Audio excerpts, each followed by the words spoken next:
അസ്സലാമു അലൈക്കും വറഹ്മത്തുള്ളാഹി അൽഹംദുലില്ലാഹി വസ്സലാത്തു വസ്സലാമു അലാ റസൂലില്ലാഹി വഅലാ ആലിഹി വസ്വഹാബിഹി അജ്മഈൻ അമ്മാ ബഅദ്. നമ്മുടെ നാലാമത്തെ സൂറത്തു നിസാ 7-ാമത്തെ ആയത്ത് മുതലാണ് നമ്മൾ ഓതുന്നത്. നോക്കൂ. അഊദു ബില്ലാഹി മിനശ് ശൈത്വാനിർ റജീം. ബിസ്മില്ലാഹിർ റഹ്മാനിർ റഹീം. ലിർരിജാലി നസ്വീബും മിമ്മാ തറക്കൽ വാലിദാനി വൽ അഖ്റബൂൻ. للرجال نصيب مما ترك الوالدان والأقربون وللنساء نصيب مما ترك الوالدان والأقربون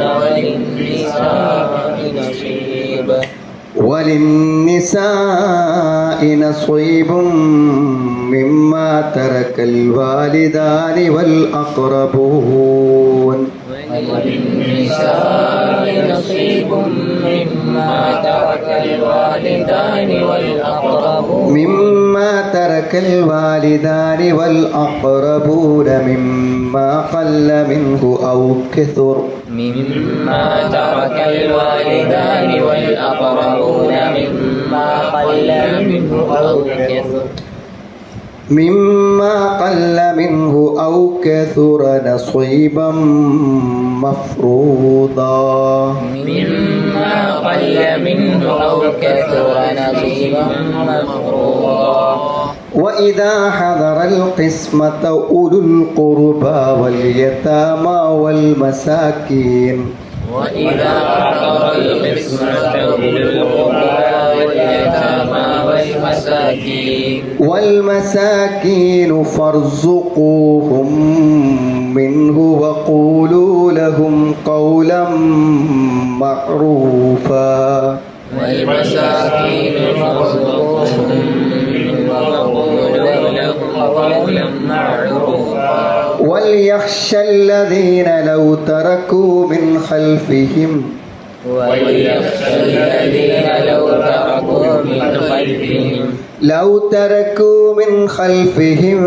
ذرية ضعافا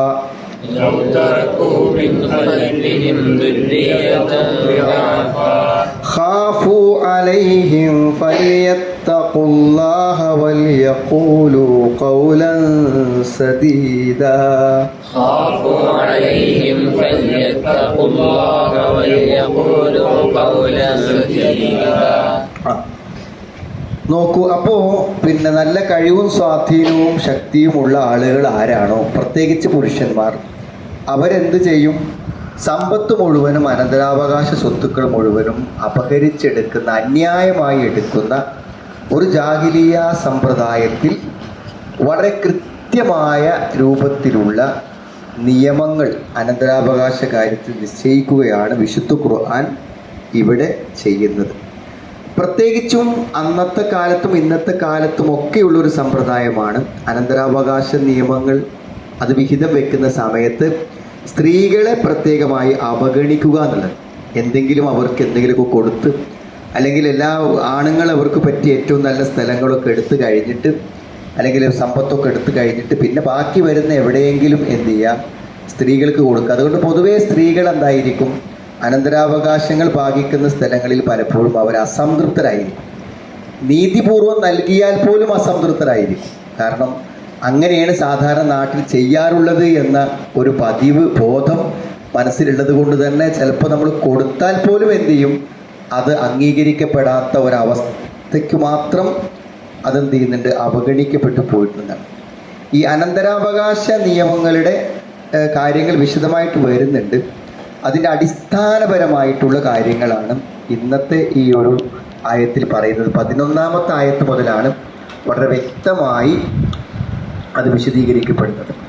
അപ്പോൾ ഇവിടെ ഒന്ന് നമ്മളിതിൻ്റെ അടിസ്ഥാന കാര്യങ്ങളാണ്. ഇൻഷാ അല്ലാഹ് അതിൻ്റെ വ്യാഖ്യാനത്തെ നമുക്ക് പറയാം. രണ്ടാമത്തൊരു കാര്യം എന്ന് പറഞ്ഞാൽ, ഈ അനന്തരാവകാശം വിഹിതം ചെയ്യുന്ന സമയത്ത് അതിൻ്റെ അർഹതപ്പെട്ട അനന്തരാവകാശികൾക്ക് മാത്രമല്ല, ആ വിഹിതം വെക്കുന്ന സമയത്ത് വന്നിട്ടുള്ള ആളുകളെ കൂടെ, പാവപ്പെട്ടവരെ, അതേപോലെ തന്നെ അനാഥകളെ, ബന്ധത്തിൽപ്പെട്ട കുടുംബക്കാരെ ഒക്കെ പരിഗണിക്കണം എന്നാണ്. അപ്പോൾ ഇതിൻ്റെ വ്യാഖ്യാനം നമ്മൾ പരിശോധിക്കുമ്പോൾ പൊതുവെ എന്താണ്, അങ്ങനെ ഒരു സമ്പ്രദായം മുമ്പ് കാലങ്ങൾ മുതലേ ഉണ്ടായിരുന്നു എന്നാണ് പറയുന്നത്. പക്ഷെ എന്ത് ചെയ്തു എന്ന് വിചാരിച്ചാൽ, അത് പിൽക്കാലത്ത് ആരും അങ്ങനെ കൊടുക്കാത്തത് കൊണ്ട് എന്ത് ചെയ്യുന്നില്ല, അനന്തരാവകാശം വിഹിതം ചെയ്യുന്ന സമയത്തൊരു വിഹിതം മറ്റുള്ളവർക്ക്, യാതൊരു നിലക്കും അവകാശപ്പെടാത്ത ആളുകൾക്ക് നൽകണം എന്ന് ഖുർആൻ പ്രത്യേകമായി എടുത്തു പറയുന്ന സമ്പ്രദായം ഉണ്ടാവുക. അതെങ്ങനെയാണ് കൊടുക്കേണ്ടതെന്ന് വെച്ചാൽ, ഒന്ന്, അനന്തരാവകാശികൾ ആരാണോ അവരെല്ലാവരും കൂടി യോജിച്ച് അനന്തരാവകാശത്തിൻ്റെ വിഹിതം നിർവഹിക്കുന്നതിന് മുമ്പ് തന്നെ അതിനൊരു വിഹിതം എടുത്തിട്ട് ഇവർക്കൊക്കെ കൊടുക്കും. അതല്ലാന്നുണ്ടെങ്കിൽ ഓരോരുത്തർക്കും അവനവൻ്റെ വിഹിതം കിട്ടിയതിന് ശേഷം അവനവൻ്റെ ഔദാര്യ മനസ്സനുസരിച്ച് കൊണ്ട് എന്ത് ചെയ്യാൻ പറ്റും, മറ്റുള്ളവർക്ക് അതിൽ നിന്ന് എന്ത് ചെയ്യാം, നൽകാം. അപ്പോൾ ഇത് നിർബന്ധമാണെന്ന് ചില പണ്ഡിതന്മാർ പറയുന്നുണ്ട്. അതല്ലാതൊരു ഐച്ഛികമായി ചെയ്യേണ്ട കാര്യമാണെന്ന് പറയുന്നുണ്ട്. എന്തായിരുന്നാലും അങ്ങനെ ഒരു സമ്പ്രദായം ഉണ്ടായിരുന്നു. അത് നമുക്ക് മനസ്സിലാക്കാൻ പറ്റുന്ന ഒരു ആയത്താണ് നമ്മുടെ സൂറത്തുൽ ഖലമിലുള്ളത്. ആ ഖലമിൽ എന്ത് പറയണമെന്ന് വെച്ചാൽ, ഈ ഒരു തോട്ടക്കാരെ കുറിച്ച് പറയും. അപ്പോൾ അതിൽ പറയണത് സംഭവം നമ്മൾ കേട്ടിട്ടുണ്ടായിരിക്കും, നമ്മൾ പഠിച്ചു പോയ സംഗതിയാണ്. അതായത് ഈ വിഹിതം വെക്കുന്ന ഇവരുടെ കൃഷിസ്ഥലത്ത് നിന്ന് എന്താണ്, അവർ കൊയ്തെടുക്കാൻ വേണ്ടി നിൽക്കുകയാണ്. അപ്പം അവരുടെ പിതാവ് വളരെ ഔദാര്യശീലനായിരുന്നു. അതുകൊണ്ട് ഈ കൊയ്തെടുക്കുന്ന സ്ഥലത്തേക്ക് ആൾക്കാർ വന്നാൽ അവിടുന്ന് ഒരു വിഹിതം എന്ത് ചെയ്യും, ഈ വന്ന പാവപ്പെട്ടവർക്കൊക്കെ കൊടുക്കും. ഈ കൊയ്ത്തിൻ്റെ സമയത്ത് വന്നാൽ അവർക്കൊരു വിഹിതം കൊടുക്കും. അപ്പം ആ സമ്പ്രദായം നിർത്തലാക്കാൻ വേണ്ടിയിട്ട് എന്ത് ചോദിച്ചാൽ, ഇവർ ഈ പാവപ്പെട്ടവർ അവരുടെ കൃഷിസ്ഥലത്തേക്ക് വരുന്നതിന് മുമ്പേ അവരെന്ത് ചെയ്തു, എല്ലാം കൊയ്തെടുത്ത് പോവാൻ തീരുമാനിച്ചു. അങ്ങനെ രാത്രി സമയത്ത് അവർ പോകാനൊക്കെ ഒരുങ്ങി റെഡിയായി നിൽക്കുമ്പോഴാണ് എന്ത് ചെയ്തു, ഒരു നാശം വന്ന് അവരുടെ കൃഷിസ്ഥലങ്ങളൊക്കെ എന്ത് ചെയ്തു, വസ്ബഹത്ത് കസ്വരീം തനാദവും മുസ്ബഹീൻ എന്ന് പറയേണ്ട കാര്യം. അതായത് ആകെ എന്ത് ചെയ്തു, എല്ലാം നശിച്ചു പോയി, ഒന്നും അവർക്ക് കിട്ടാൻ സാധിച്ചില്ല എന്നാണ്. അപ്പോൾ അത് അങ്ങനെ ഒരു സമ്പ്രദായം, നമ്മൾ എന്തെങ്കിലും സ്വത്ത് വിഹിതം ചെയ്യുമ്പോൾ അവിടെ പരിസരത്തുള്ള ആളുകൾക്ക് എന്തെങ്കിലുമൊക്കെ ചെറുതായിട്ട് കൊടുക്കുക എന്നുള്ള ഒരു സമ്പ്രദായം ഒരു നല്ല കാര്യമായി ആദ്യകാലം മുതൽ ഉണ്ട് എന്നാണ്. അത് അനന്തരാവകാശങ്ങളിലുണ്ട് എന്നാണ് പറയുന്നത്. അത് പ്രത്യേകമായിട്ട് ഈ ആയത്തിൽ അല്ലാഹു പറയുന്നുണ്ട്. പക്ഷെ അതും ഇന്ന് എടുത്തു പോക്കപ്പെട്ട ഒരു മാതൃകയാകുന്നു എന്നാണ്. മൂന്നാമത്തെ ഒരു കാര്യം ഇവിടെ പറയുന്നത് വളരെ അധികം നമ്മളെ ചിന്തിപ്പിക്കുന്ന ഒരു കാര്യം. നമുക്കൊരു കാര്യം മനസ്സിലാകണമെങ്കിൽ നമ്മൾ എന്ത് ചെയ്യണം എന്ന് വെച്ചാൽ, അവരുടെ സ്ഥാനത്ത് നിന്ന് നമ്മൾ എന്ത് ചെയ്യണം, ചിന്തിക്കണം. ഇപ്പോൾ ഒരാളെ നമ്മൾ ചീത്ത പറയുകയാണെങ്കിൽ, നമ്മളെ ചീത്ത പറയുകയാണെങ്കിൽ എന്തായിരിക്കും എന്ന് ചിന്തിക്കുമ്പോഴുള്ളൂ നമ്മളാ പറയുന്നതിൻ്റെ ഗൗരവം നമുക്ക് എന്ത് ചെയ്യുള്ളൂ, മനസ്സിലാവും. ഏതും അങ്ങനെയാണ്. അപ്പോൾ നമ്മളെ സ്ഥാനത്ത് നിന്ന് ചിന്തിക്കണം. അപ്പോൾ നമ്മുടെ ഒരു പാവപ്പെട്ടവൻ നമ്മളിലേക്ക് കൈനീട്ടി വരുമ്പോൾ നമ്മളെന്ത് ചെയ്യും, ഇങ്ങനെ യാചിച്ചെടുക്കുന്ന ഒരാൾ എന്നൊരു പുച്ഛത്തോടെ നമ്മൾ കാണുമ്പോൾ, അല്പം ആത്മാഭിമാനമുള്ള ഒരാൾ നിവർത്തില്ലെങ്കിലല്ലേ ഇപ്പം ഇതിനൊക്കെ പോകുള്ളൂ. അപ്പം നമ്മളായിരുന്നു അയാളുടെ സ്ഥാനത്ത് നിന്ന് ചിന്തിക്കുമ്പോൾ ആ വ്യക്തിൻ്റെ അവസ്ഥ നമുക്ക് എന്ത് ചെയ്യും, ശരിക്ക് മനസ്സിലാവും. ഇത് ഇവിടെ ആ ഒരു ആശയമാണ് ഇവിടെ പറയുന്നത്. അതായത് ഈ അനാഥരായ ആളുകൾ, അതേപോലെ തന്നെ ദുർബലരായ ആളുകൾ, ഇവരൊക്കെ സ്വത്ത് കൈകാര്യം ചെയ്യുന്ന രക്ഷിതാക്കളോട് പറയാണ്, കൈകാര്യം ചെയ്യുന്ന രക്ഷിതാക്കളോട് പറയാണ്, എന്ത് പറയും, നിങ്ങൾ ആലോചിക്കണം, നിങ്ങൾ ഇവരുടെ സ്വത്തൊക്കെ കൈകാര്യം ചെയ്യുമ്പോൾ അതിന് നിങ്ങൾ സൂക്ഷ്മത കാണിക്കണം. ഇപ്പം നിങ്ങൾ മരിച്ചു പോയി, നിങ്ങളുടെ കുട്ടികൾ പ്രായപൂർത്തിയാവാതെ അനാഥരായി നിൽക്കുന്ന സന്ദർഭത്തിൽ അവരുടെ സ്വത്ത് കൈകാര്യം ചെയ്യാൻ ഏൽപ്പിച്ച ആൾക്കാർ നിങ്ങളിപ്പോൾ ചെയ്യണ പോലെ ചെയ്യുകയാണെങ്കിൽ എന്തായിരിക്കും അവസ്ഥ എന്നൊന്ന് ചിന്തിച്ച് നോക്കാനാണ് ഖുർആൻ പറയുന്നത്. നമുക്ക് ശേഷം എന്താണ് അവശരായിട്ടുള്ള, ആരും നോക്കാനില്ലാത്ത നമ്മളെ മക്കൾ അങ്ങനെ ആയി തീരുമ്പോൾ ഉണ്ടാകുന്ന ഒരു അവസ്ഥ ഒന്ന് ചിന്തിച്ച് നോക്ക്.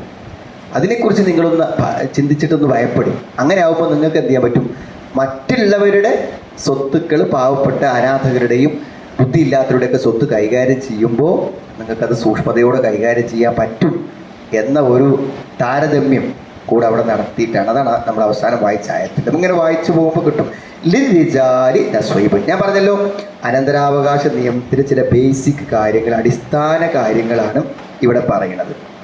അവിടെ ലിർരിജാലി നസ്വൈബുൻ, പുരുഷന്മാർക്ക് എന്തുണ്ട്? ഒരു വിഹിതമുണ്ട്, ഒരു ഓഹരിയുണ്ട്. പുരുഷന്മാർക്ക് ഒരു ഓഹരിയുണ്ട് എന്ന് പറഞ്ഞിട്ട് പിന്നെ അതേപോലെ തന്നെ ഖുർആൻ പറയുന്നുണ്ട് വലിന്നിസാഇ നസ്വൈബ്, സ്ത്രീകൾക്കും ഒരു വിഹിതമുണ്ട്. അപ്പൊ സ്ത്രീകൾക്കും സ്വത്തുണ്ട്, പുരുഷനും സ്വത്തുണ്ട്. അപ്പൊ സ്ത്രീകൾക്ക് അനന്തരാവകാശമുണ്ട്, അത് കൃത്യമായി തന്നെ നൽകണം എന്ന അടിസ്ഥാനപരമായി എന്താണ് സ്ഥാപിക്കുകയാണ് ഖുർആൻ ഇവിടെ ചെയ്യുന്നത്. ഇനി ഓരോ വാക്കിൽ നമുക്ക് പിന്നെ നസ്വൈബ് എന്ന് പറയുമ്പോൾ അതൊരു കൃത്യമായ വിഹിതമാണ്. ആ വിഹിതം എത്രയാണോ അത് അവർക്ക് നീതിപൂർവം എന്ത് ചെയ്യണം? കൊടുക്കണം. മിമ്മാ തറക്കൽ വാലിദാനി വൽ അഖറബു, മിമ്മാ തറക്ക എന്താണ്? ഇട്ടേച്ച് പോയതിൽ നിന്നും, തറക്കാതാണ് ഉപേക്ഷിക്കുക, ഉപേക്ഷിച്ച് പോയതിൽ നിന്നും. അവിടെ തറക്ക എന്ന് ഉപയോഗിക്കുമ്പോൾ അതിന് നമുക്ക് മനസ്സിലാക്കേണ്ട കുറേ കാര്യങ്ങളുണ്ട്. എന്താണ്? അതായത് ജീവിച്ചിരിക്കുന്ന സമയത്ത് നമ്മുടെ സ്വത്തിൽ നമ്മുടെ അനന്തരാവകാശികൾക്ക് യാതൊരു വിധത്തിലുള്ള അവകാശവും ഇല്ല. നമ്മൾ അവർക്ക് നൽകുന്നത് അവർക്ക് എടുക്കാമെന്നല്ലാതെ എന്താണ്, വാപ്പൻ്റെ 2 ഏക്കർ സ്ഥലം ഉണ്ടെങ്കിൽ ഇതൊക്കെ നമുക്ക് കിട്ടാനുള്ള ഇതെപ്പോഴും തന്നൂടെ എന്ന് എന്ത് ചെയ്യുക? നമ്മൾ ചോദിക്കുക. അത് നമ്മളെ മക്കളും തിരിച്ച് ചോദിക്കുമ്പോൾ നമുക്ക് മനസ്സിലാവും. നമ്മൾ വാപ്പാനെ ചോദിക്കുമ്പോൾ നമുക്ക് മനസ്സിലാവില്ല. നമ്മളെ മക്കൾ കുറച്ച് വലുതായിട്ട് എന്ത് ചെയ്യാണ്? ഇതൊക്കെ ഇങ്ങനെ കെട്ടിപ്പൂട്ടി വെക്കണോ? ഇതൊക്കെ ഇപ്പം തന്നെ കൊടുത്താൽ ഓരോരുത്തർക്ക് അവനാൻ്റെ വീട് പറമ്പൊക്കെ റെഡിയാക്കി കൊണ്ടുപോയിക്കൂടെ എന്ന് ചോദിക്കുമ്പോൾ എന്താ വെച്ചാൽ നമ്മൾ അധ്വാനിച്ച് നമ്മുടെ സമ്പത്ത് വന്ന് ചോദിക്കുമ്പോഴാണ്. അപ്പം അത് മരിച്ചാലേ അവകാശമുള്ളൂ. ജീവിച്ചിരിക്കുന്ന കാലത്ത് അത് എങ്ങനെ കൈകാര്യം ചെയ്യാനും നമുക്ക് എന്തുണ്ട്? അവകാശമുണ്ട്. ഇവിടെ എല്ലാ ആൾക്കാർക്കൊന്നും വാപ്പാര് സ്വത്ത് കൊടുത്തിട്ടൊന്നുമില്ല. സ്വന്തം നിലക്ക് തന്നെ സമ്പാദിച്ച് വന്ന ആളുകൾ ഒരു ചില്ലിക്കാശ് പോലും അനന്തര സ്വത്ത് കിട്ടാതെ തന്നെ സ്വന്തം അധ്വാനം കൊണ്ട് ജീവിച്ചു വന്ന ആൾക്കാരുണ്ട്. അപ്പം നമ്മുടെ സ്വത്ത് പറഞ്ഞാൽ അത് അനന്തരാവകാശം കിട്ടിയതാകാം, നമ്മൾ അധ്വാനിച്ചതാകാം. അത് നമ്മുടെ സ്വത്താണ്, നമുക്ക് അനുഭവിക്കാൻ വേണ്ടി നമ്മൾ ഉണ്ടാക്കിയതാണ്. അപ്പം അത് നമ്മുടെ മക്കൾക്ക് വേണ്ടി നമ്മൾ ചിലവഴിക്കും കൊടുക്കുകയും ചെയ്യും. പക്ഷെ ജീവിച്ചിരിക്കുമ്പോൾ നമുക്ക് എന്തെങ്കിലുമൊക്കെ 2 നേരം വന്ന് കുറച്ച് നീക്കാൻ വയ്യാതെ ആകുമ്പോൾ എന്ത് ചെയ്യാണ്? ഇതൊക്കെ പണ്ട് ഒരിച്ചു കൊടുത്താൽ നന്നായല്ലോ എന്ന് പറയുന്നത്. പക്ഷെ അപ്പം അത് കൊടുക്കാനും പറ്റൂല. അപ്പം അതാണ് കൊടുത്താൽ പിന്നെ എന്തുണ്ടാവില്ല? ഈ സ്വത്തിന് വേണ്ടിയിട്ടെങ്കിലും ഇടയ്ക്കിടയ്ക്ക് ഒന്ന് വന്നു നോക്കും, വാപ്പകത്തിന് പറ്റിക്കണോ, മരിച്ചാലേ കിട്ടുള്ളൂ, മരിച്ചിക്കണോ നോക്കാനെങ്കിലും വന്നു നോക്കും. അതുകൂടി വന്നു നോക്കലുണ്ടാവില്ല പിന്നത്തെ സമയത്ത് എന്നുള്ളതാണ് അതിൻ്റെ അടിസ്ഥാനപരം. അതുകൊണ്ട് എന്താ വെച്ചാൽ അതൊക്കെ അവനവൻ്റെ അവകാശം നിങ്ങൾക്ക് കാണണം, അതിൻ്റെ ഒരു അവകാശമാണ് എന്ന് നമ്മളെ വാപ്പാരത് പോലെ അവകാശം നമ്മൾ മനസ്സിലാക്കുക. നമ്മളെ മക്കൾക്ക് അതെന്ത് ചെയ്യണം? മനസ്സിലാക്കി കൊടുക്കും വേണം. അത് തിറക്കാന്ന് പറഞ്ഞ വാക്കത്താണ് അത് ഉപയോഗിച്ചത്. പിന്നെ മാത്രമല്ല, ഇതിൻ്റെ വ്യാഖ്യാനത്തിൽ നമുക്ക് കാണാൻ പറ്റും, തിറക്കാന്ന് പറയുമ്പോൾ എന്താണ്? അയാളുടെ സംസ്കരണത്തിനോ അയാളുടെ കടമായിട്ടുള്ളതോ അതിൽ നിന്ന് അയാൾക്ക് വേണ്ടി മരണശേഷം എടുക്കേണ്ട വസീയത്തും വിഹിതം ഉണ്ടല്ലോ, ആ വിഹിതം ഒന്നും തിറക്കല്ലാണ്. മനസ്സിലായി? ഓഹരി വെക്കണമെങ്കിൽ ആദ്യം വസീയത്ത്, കടം, അയാളുടെ മയ്യത്ത് സംസ്കരണത്തിൻ്റെ തുക, ഇതൊക്കെ എടുത്തതിൻ്റെ ബാക്കി എന്തുണ്ടാവുള്ളൂ? മിമ്മാ തിറക്ക എന്ന് പറഞ്ഞതിൽ എന്ത് ചെയ്യുള്ളൂ? വരികയുള്ളൂ എന്നാണ് പറയുന്നത്. അപ്പം തിറക്ക എന്ന് പറയുന്നതിൽ ഇത്രയും വിശാലമായ ആശയങ്ങളുണ്ട്. ആരുപേക്ഷിച്ചത്? അൽ വാലിദാനി,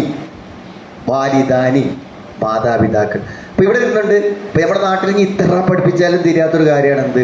ഉമ്മൻ്റെ സ്വത്ത് സമാസമം, പാപ്പൻ്റെ സ്വത്ത് എന്താണ്? ജിദ്ദക്കരി മിസ്ലാഹുൽ. അതെങ്ങനെ വന്നാൽ നിങ്ങൾ ഈ വാപ്പൻ്റെ സ്വത്ത് അനന്തരാവകാശം കിട്ടി ഏകദേശമൊക്കെ കുറച്ചൊന്ന് ലെവലായിട്ടാണ് പലപ്പോഴും ഉമ്മൻ്റെ സ്വത്ത് എന്ത് ചെയ്യൽ കിട്ടൽ. പാപ്പയാണ് നേരത്തെ മരിച്ചു പോകലെന്നാണ് കാണുന്നത്. ഇപ്പം എങ്ങനെയാണെന്ന് അറിയില്ല. ഏതായാലും അത് കഴിഞ്ഞിട്ട് ഉമ്മൻ്റെ സ്വത്ത് കിട്ടുമ്പോഴേക്കും എന്ത് ചെയ്യും? സ്വാഭാവികമായി കുറച്ച് എന്ത് ചെയ്യും? വൈകും. അപ്പം എന്ത് ചെയ്യുന്നത് വിചാരിച്ചാൽ അത്യാവശ്യം ജീവിക്കാനൊക്കെ നിവർത്തില്ലോ പറയുന്നത്. അത് അധികം ഉണ്ടാവില്ല. ഉമ്മൻ്റെതാവുമ്പോൾ എന്താ വെച്ചാൽ വളരെ അധികം ഉണ്ടാവില്ല. അപ്പം എല്ലാവരും ഒരു മസ്ലഹത്തിൽ എന്ത് പറയും? നമുക്ക് എല്ലാവർക്കും ഒരേപോലെ എടുക്കുക എന്നെന്ത് ചെയ്യും? ഈ ആങ്ങളമാർ പറയും. അങ്ങനെ പറഞ്ഞ് വന്നതാണ് പിന്നെ എന്തായി വന്നത്? നിയമമായി വന്നത്. എന്ത്? അത് തുല്യമാണ് വിഹിതം. അപ്പം പറഞ്ഞാൽ പോലും ആളുകൾക്ക് സംശയമാണ്, അങ്ങനെ തന്നെ അല്ലേ? എല്ലാ സ്വത്തിനും വാപ്പൻ്റെയും ഉമ്മൻ്റെയും സ്വത്ത് വിഹിതം ചെയ്യുന്നതിന് ഇസ്ലാമികമായി ഒരേ നിയമമേ ഉള്ളൂ. അതിനെന്താ തെളിവ്? മിമ്മാ തറക്കൽ വാലിദാനി, വാപ്പയും ഉമ്മയും. വാലിദ് പറഞ്ഞവർ ഒരാളാണ്. വാലിദാനി, വാലിദ് പറയുമ്പോൾ മാതാപിതാക്കൾ എന്നാണ്, ഉപ്പനെയും ഉമ്മനെയും ചേർത്തിട്ടാണ് വാലിദൈനി എന്ന് പറയുന്നത്. വല്ലക്രബൂൻ, വല്ലക്രബൂൻ എന്ന് പറഞ്ഞാൽ ബന്ധുക്കളതും കിട്ടും. ബന്ധു എന്ന് പറയുമ്പോൾ ഈ ഭാര്യ ഭർത്താവ് എന്തായാലും വാലിദാനി അല്ലല്ലോ. ഭർത്താവ് മരിച്ച ഭാര്യയ്ക്ക് വിഹിതം കിട്ടും, ഭാര്യ മരിച്ചാൽ ഭർത്താവിന് വിഹിതം കിട്ടും. അപ്പൊ അക്രബൂൻ എന്ന് പറഞ്ഞാൽ അടുത്ത അതേ മറ്റുള്ള ആളുകൾക്ക് മക്കളൊന്നും ഇല്ലെങ്കിൽ എന്ത് ചെയ്യും? അവിടെ അടുത്ത ബന്ധുക്കൾക്ക് കിട്ടും. അങ്ങനെയാണ് മിമ്മാത്തറക്കൽ വാലിദാനി. അക്രബൂൻ എന്ന് പറഞ്ഞാൽ ഏറ്റവും അടുത്ത ആളുകൾ. അപ്പൊ മാതാപിതാക്കളും അടുത്ത കുടുംബങ്ങളും വിട്ടേച്ച് പോകുന്ന സ്വത്തിൽ നിന്നും പുരുഷന്മാർക്ക് ഒരു ഓഹരിയുണ്ട്. സ്ത്രീകൾക്കും ഒരു വിഹിതമുണ്ട്. അപ്പൊ സ്ത്രീകൾക്കും വിഹിതമുണ്ട് എന്ന് പറയുന്നത് എന്താണ്? അപ്പോൾ അത് പ്രത്യേകം പറയാൻ കാരണം സ്ത്രീക്ക് വിഹിതമില്ലേ എന്ന ഒരു സംശയം നിലനിൽക്കുന്നത് കൊണ്ടാണ് അത്രയും വ്യക്തമായിട്ട് അത് പറയാണ്ട് കാരണം. മിമ്മ കല്ല മിൻഹു, ഓരോ വാക്കിലും എത്രയെത്ര ആശയങ്ങളാണുള്ളത്. മിമ്മ കല്ല മിൻഹു ഔ കെസുറ. അപ്പോൾ ഒരു സാധനത്തിന് അത് ഓഹരി വെക്കാൻ മാത്രമൊന്നുമില്ല. അതെ, ഓഹരി വെക്കാൻ മാത്രമൊന്നുമില്ല. അതിപ്പോൾ എന്താ നമ്മൾ ഓഹരി വെക്കണം ഇതൊക്കെ ചോദിക്കും. അത് 10 രൂപയാണെങ്കിലും എന്ത് ചെയ്യണം? അതിൻ്റെ അവകാശികൾക്ക് അതിൻ്റെ വിഹിതം എന്തായിരിക്കണം? കിട്ടിയിരിക്കണം. അപ്പൊ കുറച്ചുള്ളൂ എന്ന് പറഞ്ഞാട്ട് വിഹിതം ചെയ്യാതിരിക്കാൻ പറ്റുന്നത്. മിമ്മ കല്ല മിൻഹു ഔ കെതുറ, അതെന്താണ്? അതായത് അതിൽ നിന്ന് കുറഞ്ഞതോ അധികരിച്ചതോ, കുറച്ചാണെങ്കിലും അധികമാണെങ്കിലും എന്ത് ചെയ്യണം? വിഹിതം ചെയ്യണം. നസ്വീബം മഫ്റൂദ, നസ്വീബം മഫ്റൂദ, നിർണയം ചെയ്യപ്പെട്ട ഒരു ഓഹരി എന്ന് പറഞ്ഞാൽ ഒരാൾക്ക് കൊടുക്കേണ്ട വിഹിതം എത്രയാണോ ആ വിഹിതത്തിൽ യാതൊരു കുറവും വരുത്താൻ പാടില്ല എന്നാണ് ഇതിൻ്റെ അർത്ഥം. അത് അയാൾക്ക് നിശ്ചയിച്ച വിഹിതമാണ്. ആ വിഹിതത്തിൽ യാതൊരു കുറവും ആ വിഹിതം. അതുകൊണ്ട് എന്താണെന്ന് വിചാരിച്ചാൽ പിന്നെ എവിടെയെങ്കിലുമൊക്കെ നിങ്ങളിങ്ങനെ ഓഹരി വെക്കുന്ന സമയത്ത് തരും ഓരോ വാദങ്ങളേറ്റ് വരും. എന്താണ്? പിന്നെ മൂത്ത പെങ്ങൾക്ക് കൊടുത്തത്ര പണ്ടം താഴെയുള്ളവർക്ക് കൊടുത്തിട്ടില്ല, അതുകൊണ്ട് ഓക്ക് കുറച്ചധികം നമ്മൾ കൊടുക്കണ്ടേ? ഇങ്ങനെ ഓരോ പുതിയ പുതിയ വാദങ്ങളുമായിട്ട് എന്ത് ചെയ്യും? വരും. എന്ത് ചെയ്യും? വെച്ച് ഉമ്മാനെ നോക്കുന്നത് അവനല്ലേ, അപ്പം അവൻ എന്ത് ചെയ്യാം? നമുക്ക് അവിടെ കുറച്ചധികം അവന് കൊടുക്കാം. അങ്ങനെയൊക്കെ ഓരോ അഭിപ്രായങ്ങൾ പറയും. അപ്പം സത്യത്തിൽ ഈ അഭിപ്രായങ്ങൾ പറയുമ്പോൾ എന്താണെന്ന് വിചാരിച്ചാൽ എല്ലാവർക്കും ഇത് സമ്മതം ഉണ്ടാവില്ല, സ്വത്താവുന്നുണ്ട്. അപ്പം എന്ത് ചെയ്യും? ഒരു കൂട്ടത്തിൽ എല്ലാവരും യോജിക്കുമ്പോൾ ഞാൻ യോജിക്കേണ്ട വിചാരിച്ചിട്ട് എന്ത് ചെയ്യും? യോജിക്കും. അപ്പം നമ്മൾ പറയണമെന്ന് വെച്ചാൽ നമുക്ക് ആദ്യം എന്ത് ചെയ്യുക? ശറ അനുസരിച്ച് വീതിക്കാം. വീതിച്ച് കഴിഞ്ഞതിന് ശേഷം എന്ത് ചെയ്യാം? ഓരോരുത്തർക്കും അവനവൻ ഇഷ്ടമുള്ളതുപോലെ എന്ത് ചെയ്യാം? മറ്റുള്ളവർക്ക് വിട്ടുവീഴ്ച ചെയ്യുന്നതിന് ഒരു വിരോധവുമില്ല എന്നാണ് പറയുന്നത്. കാരണം വിഹിതങ്ങൾ എന്താണെന്നുള്ളത് കൃത്യമായി നിർണ്ണയിക്കാം. എന്നിട്ട് പിന്നെ കൊടുക്കുന്നവർക്ക് കൊടുക്കാം, കൊടുക്കാത്തവർക്ക് കൊടുക്കാതിരിക്കാം എന്നാണ്. എന്നാൽ പൊതുവായ നിലക്ക് ചില ധാരണകൾ ഉണ്ടാക്കുന്നതിന് യാതൊരു തകരാറുമില്ല കേട്ടോ. എല്ലാവരും പാടെ കൂടി കോമൺ ആയിട്ട് ഒരു തീരുമാനം പൊതുവായി എടുക്കുന്നതിന് ഒരു പ്രശ്നമില്ല. അങ്ങനെ ചെയ്യുന്നതിന് യാതൊരു ബുദ്ധിമുട്ടുമില്ല. ഇപ്പം നമ്മുടെ കൂട്ടത്തിൽ ഒരാൾ അവശനാണ്, ജോലിയൊന്നും ഇല്ലാത്ത വീടൊന്നും ഇല്ലാത്ത ഒരാളുണ്ട്, അയാൾക്കൊരു നിവൃത്തിയില്ല എന്നുണ്ടെങ്കിൽ അയാൾക്ക് കുറച്ചധികം കൊടുക്കണമെന്ന് എല്ലാവരും പാടെ കൂടി തീരുമാനിക്കുന്നതിന് വിരോധമല്ല. പക്ഷെ അത് എല്ലാവരുടെയും സംതൃപ്തിയോടെ ആവാൻ നല്ലത് എന്താണ്?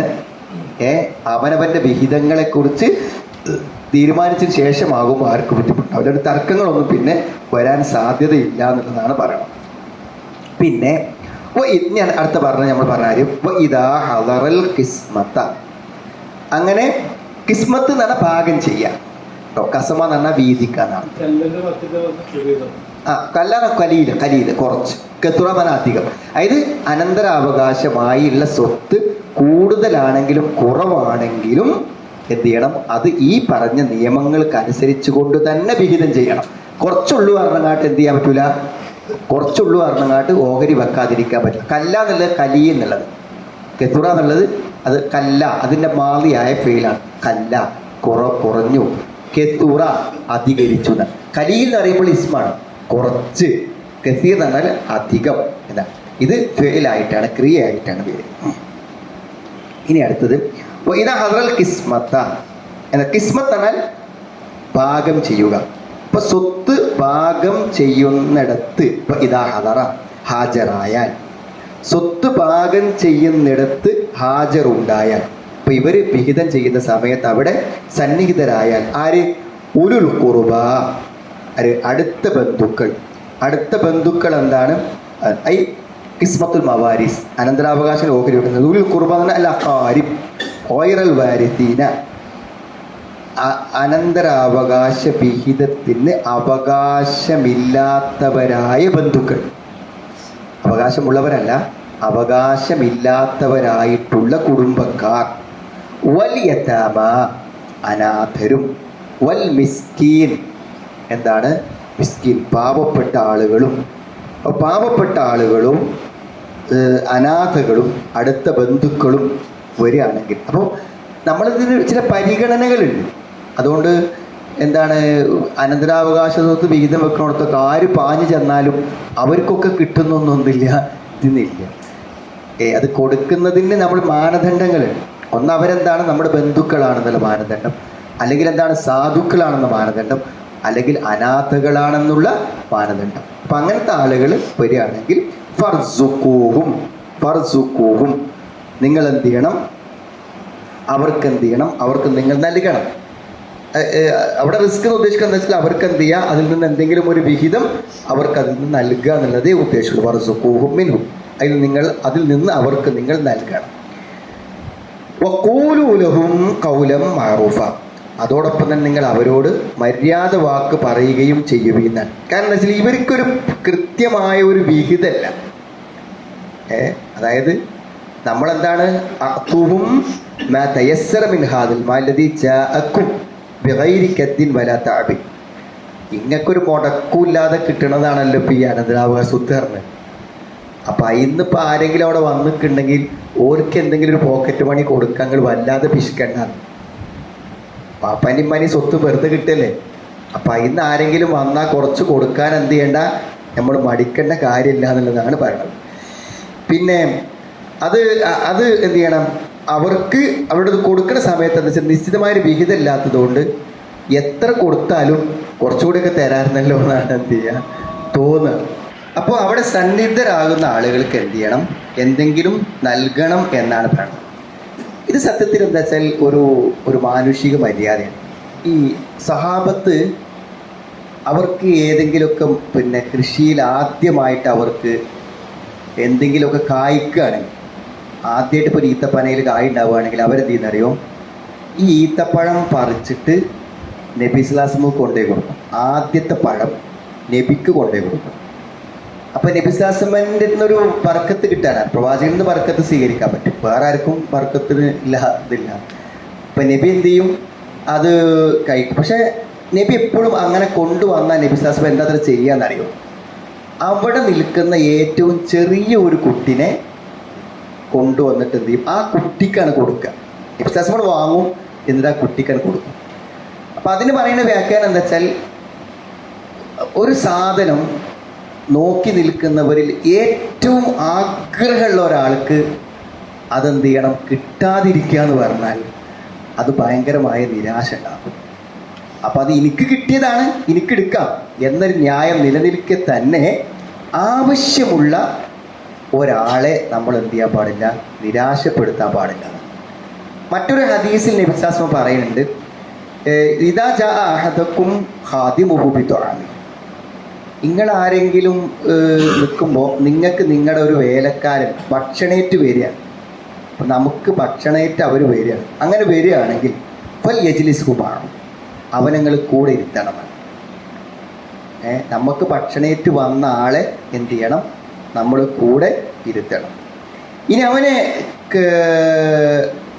കൂടെ ഇരുത്താൻ പറ്റിയില്ല എന്നുണ്ടെങ്കിൽ നമ്മൾ എന്ത് ചെയ്യണം, ഔലുക്കുമത്തൻ്റെ ഔലുക്കുമത്തയിൽ, അല്ലെങ്കിൽ എന്ത് ചെയ്യണം, അവൻ അതിനൊരു പീസ് എടുത്തിട്ട് എന്ത് ചെയ്യണം, ആ കൊടുന്ന ആൾക്ക് നമ്മൾ കൊടുക്കണം. കാരണം അയാൾക്കറിയാം ഇതിലെന്ത് ഭക്ഷണമാണുള്ളത്, അത് എത്ര സ്വാദിഷ്ടമാണ് എന്നൊക്കെ അറിയാം. അത് അയാൾ വാങ്ങി നമുക്ക് തന്ന് തിരിച്ചു പോവുകയാണ് ചെയ്യുന്നത്. അപ്പം അതിൽ നിന്നൊരു പീസെങ്കിലും അയാൾക്ക് എന്ത് ചെയ്യണം, കൊടുത്തിരിക്കണം എന്നതാണ്. ഇതൊക്കെ എന്താ പറയുക, ഈ പെരുമാറ്റ രീതികളൊക്കെ വെച്ചാൽ കുറച്ച് സാമ്പത്തിക ശേഷി സൗകര്യങ്ങളൊക്കെ ഉള്ള ആൾക്കാർ വളരെ ഗൗരവത്തിൽ പരിഗണിക്കേണ്ട കാര്യങ്ങളാണ് ഇതൊക്കെ. കാരണം ഓരോ സന്ദർഭത്തിലും എത്രയോ ആളുകളുടെ മനസ്സുകൾ എന്തായിട്ടുണ്ടായിരിക്കും, വേദനിച്ച് പോകുന്നുണ്ടായിരിക്കും. അപ്പോൾ നമ്മൾ എന്ത് ചെയ്യണം, അവർ അത്രമാത്രം ആഗ്രഹിക്കുന്ന കാര്യങ്ങൾ എന്ത് ചെയ്യണം. അപ്പോൾ നമ്മളിപ്പോൾ ഒരു ചായ കൊണ്ടുവരാൻ വേണ്ടി ചായ കുടിച്ചോ, എന്നിട്ടൊരു ചായ എനിക്ക് വാങ്ങി വന്നളാ എന്ന് പറയുന്നതാണ് എന്ത്.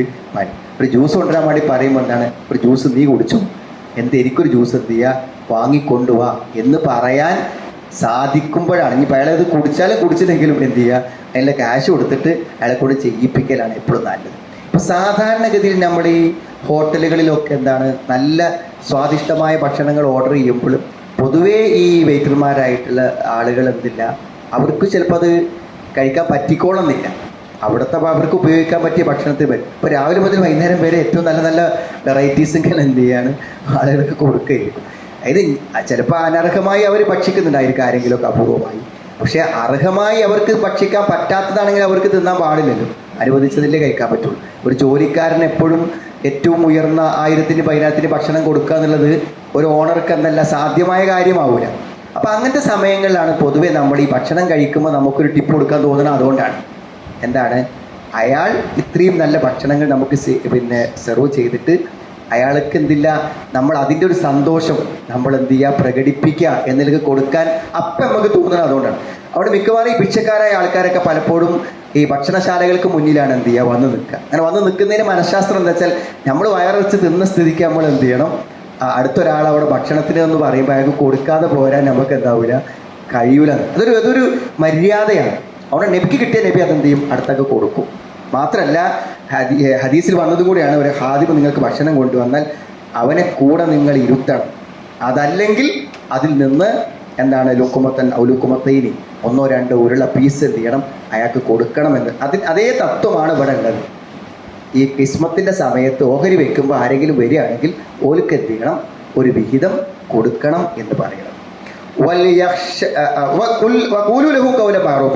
അവിടെ നല്ല വാക്ക് പറയണം എന്ന് പറഞ്ഞല്ലോ. അതായത് നമ്മൾ എന്ത് ചെയ്യണം, ഇനി 2 നിലയ്ക്ക്, ഒന്ന് കൊടുക്കാൻ പറ്റൂലെങ്കിലും നമ്മൾ എന്ത് ചെയ്യണം, മാന്യമായ വാക്കുകൾ പറഞ്ഞേക്കണം. ഇനി കൊടുത്താൽ തന്നെയും എന്താണ്, പൊതുവേ എത്ര കിട്ടിയാലും ആൾക്കാരുടെ മനസ്സിൽ ശരി കുറച്ചുകൂടി തരാറുന്നല്ലോ എന്നല്ലേ മനസ്സിൽ തോന്നുള്ളൂ. അപ്പോൾ നല്ല വാക്ക് പറഞ്ഞ് വേണം അവരെ പറഞ്ഞയക്കാൻ എന്നാണ് കേട്ടോ. ഇർദുഹും റദ്ദൻ ജമീലൻ ബിഖൗലിൻ ഹസനിൻ ഗൈറ ഫാഹിഷിൻ വലാ തബ്. മോശമല്ലാത്ത നല്ല വാക്ക് പറഞ്ഞിട്ടാണ് അവരെ എന്ത് ചെയ്യുന്നത്, പറഞ്ഞയക്കുന്നത്. വൽയഖ്ശല്ലദീന ലൗ തറകൂ മിൻ ഖൽഫിഹിം ദുർരിയതൻ ദിആഫാ. വൽയഖ്ശല്ലദീന ലൗ തറകൂ മിൻ ഖൽഫിഹിം. വൽയഖ്ശ ഭയപ്പെട്ടുകൊള്ളട്ടെ ആര്, അല്ലദീന ലൗ തറകൂ മിൻ ഖൽഫിഹിം, തങ്ങൾക്കു പിന്നിൽ ഉപേക്ഷിക്കുന്നവർ, വിട്ടേച്ചു പോകുന്നവർ. ആരെ, ദുർരിയതൻ സന്താനങ്ങളെ, ളിആഫൻ ദുർബലരായ. അപ്പോൾ തങ്ങൾക്ക് പിന്നിൽ തങ്ങൾക്ക് ശേഷം ദുർബലരായ സന്താനങ്ങളെ വിട്ടേച്ചു പോകുന്ന ആളുകൾ ഭയപ്പെട്ടുകൊള്ളട്ടെ, ഇത് സൂക്ഷിക്കട്ടെ. ഖാഫു അലൈഹിം എന്താണ്, അവരവരുടെ മേൽ അങ്ങനെ വിട്ടേച്ച് പോകുന്നതിനെ കുറിച്ച് അവരെ പറ്റി പേടിക്കുന്ന ആളുകൾ എന്താണ്, അവർ പേടിച്ചു കൊള്ളട്ടെ എന്നാണ്. അപ്പോൾ എന്താ മനസ്സിലായില്ല, അതായത് എനിക്ക് ശേഷം എൻ്റെ മക്കൾ എന്താകും എന്ന പേടി എനിക്കുണ്ടെങ്കിൽ ആ ഒരു വികാരം തന്നെ നമുക്ക് ആരെ കാര്യത്തിലും വേണം. നമ്മൾ ദുർബലരായ ആളുകളെ സംരക്ഷിക്കുകയാണെങ്കിൽ അവരും ഇതുപോലെ ആരോ അവരുടെ ഇഷ്ടപ്പെട്ട മാതാപിതാക്കൾ അവരെ ഇഷ്ടേച്ച് പോയതാണല്ലോ, അവിടെ അവർക്കൊരു കഷ്ടപ്പാട് ഞാൻ വരുത്താൻ പാടില്ല എന്ന ഒരു ബോധം നമുക്ക് വേണം എന്നുള്ളതാണ്. ഖാഫു അലൈഹിം, അവർ പേടിച്ചു കൊള്ളട്ടെ, അവരുടെ മേൽ ഭയപ്പെട്ടു കൊള്ളട്ടെ എന്നാണ്. വലിയത്തക്കുള്ള അള്ളാഹുവിനെ സൂക്ഷിക്കുകയും ചെയ്യട്ടെ. വലിയഖൂലു ഖൗലൻ സദീദ, ചൊവ്വായ വാക്ക് പറയുകയും ചെയ്യട്ടെ എന്നാണ്. ഈ വലിയഖൂലു ഖൗലൻ സദീദ എന്നുള്ള വാക്ക് വെച്ചിട്ട് ഈ ആയത്തിന് മറ്റൊരു വ്യാഖ്യാനം പറയുന്നത്, മരണം ആസന്നമായ ആളുകൾ വസിയത്ത് ചെയ്യുന്നതിനെ കുറിച്ചാണ് ഈ ആയത്തിൽ പറയുന്നത് എന്നാണ് രണ്ടാമത്തെ വ്യാഖ്യാനം. വൽയഖൂലു, അവർ പറയട്ടെ, ഖൗലൻ സദീദൻ, നല്ല വാക്ക് പറയട്ടെ എന്ന് പറഞ്ഞതിൻ്റെ ഉദ്ദേശം മരിക്കുന്ന സമയത്ത് എന്ത് ചെയ്യുക, നമ്മൾ ചെയ്യേണ്ട വസിയത്തുകളെ കുറിച്ചാണ് അതിൽ പരാമർശിക്കപ്പെടുന്നത് എന്ന വ്യാഖ്യാനം. ഇപ്പോൾ 2 വ്യാഖ്യാനമുണ്ട്. ഒന്ന്, നമ്മൾ എന്ത് ചെയ്യാണ്, നമുക്ക് ശേഷം നമ്മൾ ഇട്ടേച്ച് പോകുന്ന ആളുകളുടെ ഭാവി എന്താകും എന്നത് വളരെ ശ്രദ്ധിച്ചും സൂക്ഷിച്ചും വേണം രക്ഷിതാക്കൾ മുന്നോട്ട് പോകാൻ. നമുക്ക് ഇന്ന് എന്തെങ്കിലും സംഭവിച്ചാൽ നാളെ നമ്മുടെ അനന്തരഗാമികൾ എന്ത് ചെയ്യാൻ പാടില്ല, ബുദ്ധിമുട്ടാകാൻ പാടില്ല. അത് നമ്മളെപ്പോഴും എന്ത് ചെയ്യണം, ഗൗരവമായിട്ട് ശ്രദ്ധിക്കണം. അവർക്ക് വേണ്ടി എന്തെങ്കിലും വസിയത്തുകൾ നമുക്ക് പറയാനുണ്ടെങ്കിൽ അത് നമ്മൾ എന്ത് ചെയ്യണം, വളരെ കൃത്യമായിട്ട് നമ്മൾ പറയണം. അപ്പം നിങ്ങൾക്കറിയാം, നമ്മൾ ജീവിച്ചിരിക്കുമ്പോൾ നമ്മുടെ മകനോ മകളോ ഒക്കെ മരണപ്പെട്ടു പോയാൽ അവരെ മക്കൾക്ക് അനന്തരാവകാശം ഇല്ലാതെ പോകും. അപ്പം അവർക്ക് അനന്തരാവകാശമുണ്ട്. എങ്ങനെ? അവർക്ക് അനന്തരാവകാശം ഉണ്ടാകുന്നത് ആ മരണപ്പെട്ടു പോയ വ്യക്തി മരിക്കുന്ന നിമിഷം തന്നെ എന്ത് ചെയ്യണം, അയാൾ മരിച്ചാൽ ഈ സ്വത്തിൻ്റെ ഉടമസ്ഥൻ അറിയാം അയാൾക്ക് ഇനി സ്വത്ത് കിട്ടൂല. അപ്പം അയാൾ എന്ത് ചെയ്യണം, ഈ കുട്ടികൾക്ക് ഈ സ്വത്ത് കൊടുക്കണം. അപ്പം അവിടെ ഇപ്പോൾ ഇസ്ലാമിനെ വിമർശിക്കുന്ന ആളുകളുടെ പേരക്കുട്ടിക്ക് സ്വത്തില്ല എന്ന് പറഞ്ഞ് വിമർശിക്കുന്ന ആൾക്കാരുണ്ട്. അപ്പം നമ്മൾ ഈ സഹതപിക്കുന്നവരോടൊക്കെ നമ്മൾ പറയണമെന്ന് വെച്ചാൽ, ആ മറ്റുള്ളവരൊക്കെ എടുത്ത് ആ ചെറിയ കുട്ടികൾക്ക് മാത്രം കൊടുത്തില്ല എന്ന് പറയുമ്പോൾ ആ കുട്ടികൾക്ക് സ്വത്ത് കിട്ടാത്തതിൽ ഏറ്റവും അധികം ഈ ലോകത്ത് വേദന ഉണ്ടാകേണ്ട വ്യക്തി ആരാ? നാട്ടുകാരാ? ഇവിടുത്തെ യുക്തിവാദിയാണ്. ആരൊക്കെ വേദന ഉണ്ടാകേണ്ടത്? ഏറ്റവും അധികം വേദന ഉണ്ടാകേണ്ട ആളാരാണ്? അയാളാണ് ഈ വല്യപ്പ. മനസ്സിലായി? അയാൾ കൊടുക്കാഞ്ഞിട്ട് അവർക്ക് കിട്ടാഞ്ഞത്. അയാൾ വസിയത്ത് പറയാഞ്ഞിട്ടാണ് ഈ സാധുക്ക് കിട്ടാഞ്ഞത്. അപ്പം അയാൾ വസിയത്ത് പറയുമ്പോഴുള്ള സൗകര്യം എന്താ വെച്ചാൽ മറ്റുള്ളവർക്ക് കിട്ടുന്നതിനേക്കാളും എത്രയോ അധികം. കാരണം ഈ സ്വത്തിൻ്റെ 1/3 വരെ ആ കുട്ടിക്ക് കൊടുക്കണം എന്ന് പറയാൻ എന്ത് ചെയ്യും, അയാൾക്ക് അവകാശമുണ്ട്. സ്വത്തിൻ്റെ 1/3 വരെ ആ കുട്ടികൾക്ക് കിട്ടിക്കോട്ടെ, വസിയത്ത് കൊടുക്കണം, അനന്തരാവശ്യം കൊടുക്കണമെന്ന് വസിയത്ത് ചെയ്യാനൊക്കെ പറ്റും. ഈ വസിയത്ത് ആർക്ക് പറ്റൂല? ജീവിച്ചിരിക്കുന്ന മക്കൾക്ക് വേണ്ടി പറ്റൂല. കാരണം ആ വസിയത്തിൽ വാരിസില്ല, അനന്തരാവകാശിക്ക് വസിയത്തില്ല. വസിയത്ത് ചെയ്യാൻ ആർക്കേ പറ്റുള്ളൂ? അനന്തരാവകാശം കിട്ടാതെ. അപ്പോൾ ആ കുട്ടിക്ക് അനന്തരാവകാശം കിട്ടാത്ത ഒരു പ്രശ്നം ഉണ്ടാവില്ല. എന്തുകൊണ്ട്? അയാൾ മരിക്കുന്ന സമയത്ത് ഇയാൾ ഉണ്ടെങ്കിലേ വല്യപ്പ മരിക്കുന്നതിന് മുന്നേ അയാൾ മരിച്ചു പോയിക്കണമെങ്കിൽ ഇവിടെ വസിയത്തിൻ്റെ പ്രശ്നമില്ല. ശേഷം മരിക്കണമെങ്കിൽ ഇയാൾ ജീവിച്ചിരിക്കണ്ടല്ലോ, അയാൾക്ക് ധൈര്യമായിട്ട് വസിയത്ത് പറയാൻ പറ്റും. അപ്പം അത് അയാൾ പറയാതിരിക്കുന്നു എന്നത് ഗുരുതരമായ തെറ്റ്. അപ്പം ഇയാൾ പറഞ്ഞില്ല. അപ്പം ഇനി കുട്ടിക്ക് സ്വത്ത് കൊടുക്കാൻ പറ്റൂല എന്ന ഇസ്ലാം നിയമം. സ്വത്ത് കൊടുക്കാൻ പറ്റൂല എന്നല്ല, സ്വത്ത് എന്ത് ചെയ്യാൻ പറ്റും? ഈ അനന്തരാവകാശങ്ങളൊക്കെ പാടെ തീരുമാനിച്ചാൽ അവർക്ക് എന്ത് ചെയ്യാം, ആ കുട്ടികൾക്ക് മറ്റയാളെ വിഹിതം എന്തായാലും മരിച്ചുപോയി, അയാളെ വിഹിതം നമുക്ക് കുട്ടിയെ കൊടുക്കാൻ തീരുമാനിക്കണേന് ഇസ്ലാമിലൊരു തടസ്സമില്ല. ഓർക്ക് കൊടുക്കണല്ല, ലോകത്ത് ആർക്ക് കൊടുക്കണേന് ഒരു തടസ്സമില്ല. ഇനി ഈ കൂട്ടത്തിലുള്ള ഒരാൾക്ക് മാത്രമായിട്ട് കൊടുക്കുന്ന തടസ്സമല്ല. അപ്പം എന്തോ ഈ കുട്ടിയൊക്കെ ഹറാമാണെന്നുള്ള നിലക്കാണ് ഇപ്പോൾ ആൾക്കാർ മനസ്സിലാക്കുന്നത്. ഹറാമിൻ്റെ പ്രശ്നമൊന്നുമില്ല, ഓർക്ക് കൊടുക്കണമെന്ന് ഈ വാക്കിലോട് തീരുമാനിച്ചാൽ അസ്വദ്. അവർക്കും തോന്നണില്ല ഇത് കൊടുക്കണമെന്ന്. പിന്നെ ആർക്കാ തോന്നുക? ഇത് വല്യപ്പാക്ക് തോന്നിയില്ല, പിന്നെ ഈ ഒപ്പമുള്ള മൂത്താപ്പാർക്കും വെളാപ്പാർക്കും തോന്നിയില്ല. തോന്നണ ആർക്കാ? നാട്ടിലേക്ക് തോന്നുന്നു. അതുകൊണ്ട് മാത്രം വന്നൊരു കുഴപ്പമാണ് കേട്ടോ, അല്ലാതൊരു പ്രശ്നവും അതിലില്ല എന്നാണ് മനസ്സിലാക്കുന്നത്. ഓക്കെ. ഫലിയത്തഖുല്ലാഹ വലിയഖൂലു ഖൗലൻ സദീദ. അവർ നല്ല വാക്ക് പറയുകയും ചെയ്യട്ടെ എന്നാണ് പറഞ്ഞത്. നോക്ക്,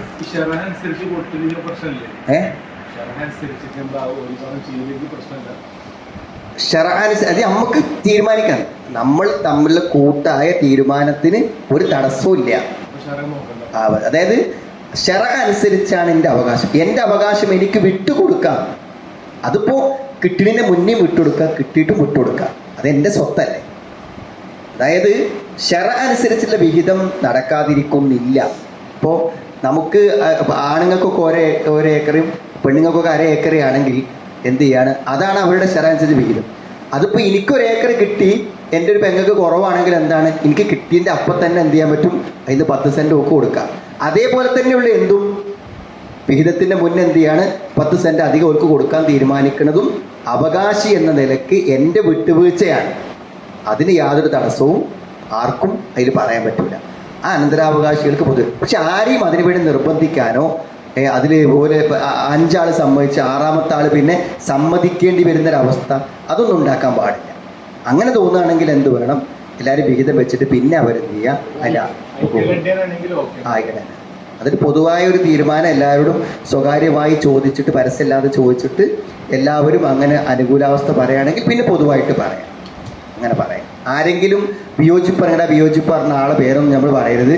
എന്താണ് അത് എന്ത് ചെയ്യുക, കഴിഞ്ഞിട്ട് എല്ലാവരും കൊടുക്കാൻ നല്ലതെന്ന് പറയാം. അത് സ്വകാര്യമായി അന്വേഷിച്ചിട്ട് ഒരു മധ്യസ്ഥൻ എന്ത് ചെയ്യാൻ പറ്റും, തീരുമാനമെടുക്കാൻ പറ്റും. എല്ലാവരും കൂടെ കൂടിയിരുന്ന് പറയുമ്പോൾ എല്ലാവരും എന്ന് പറയും. ഒറ്റക്കൊറ്റക്ക് ചോദിക്കുമ്പോൾ ചില ആളുകൾക്ക് താല്പര്യം ഉണ്ടാവില്ല. അവർക്ക് ചിലപ്പോൾ അത് വിറ്റിട്ട് ഒരു കടം വിടാൻ ഒരു കുറ്റം പറയാൻ പറ്റില്ല. ഓല് ചിലപ്പോൾ കോടികളുടെ കടത്തിലായിരിക്കും, ഇത് കിട്ടിയിട്ടായിരിക്കും അവർക്ക് വിൽക്കേണ്ടി വരിക. അപ്പോൾ അവകാശപ്പെട്ട സ്വത്ത് അവനവൻ്റെ കടത്തിനേക്കാളും വലുതല്ലല്ലോ മറ്റുള്ളവൻ്റെ വീടും പറമ്പും. അപ്പം അതൊക്കെ അവനാൻ്റെ അവകാശങ്ങൾ അവനാനെ കിട്ടാനുള്ള വഴി അവനാനെ നോക്കാൻ പറ്റും. ഓക്കെ. അഊദുബില്ലാഹി മിനശ് ശൈത്വാനിർ റജീം. ബിസ്മില്ലാഹിർ റഹ്മാനിർ റഹീം. للرجال نصيب مما ترك الوالدان والأقربون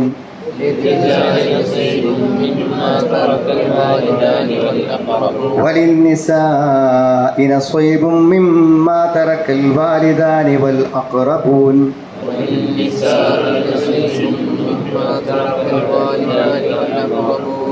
مما قل منه أو كثر نصيبا مفروضا وإذا حضر القسمة أولو القربى واليتامى والمساكين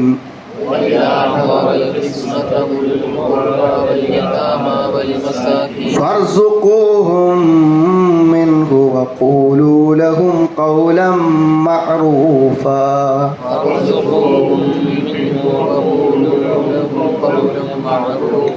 وليخشى الذين لو تركوا من خلفهم ذرية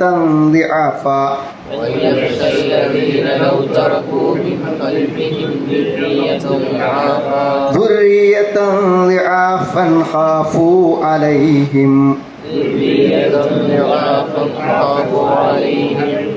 فليتقوا الله وليقولوا قولا سديدا